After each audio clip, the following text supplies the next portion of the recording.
கோலி talk Kollywood news. தனுஷோட நடிக்கும் பார்த்திபன் முதல் முறையா தனுஷோட பார்த்திபனும் நடிக்க இருக்காரு.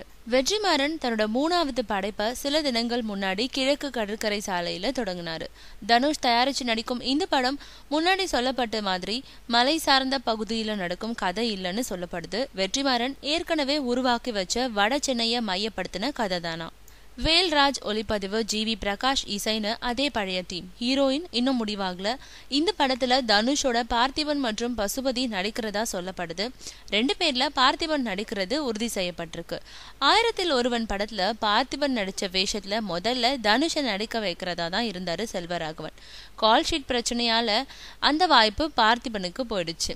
பார்த்திபன் அந்த வேஷத்தை சிறப்பா செஞ்சார்னு தனுஷ் அவரை பாராட்டினதும் குறிப்பிடத்தக்கது.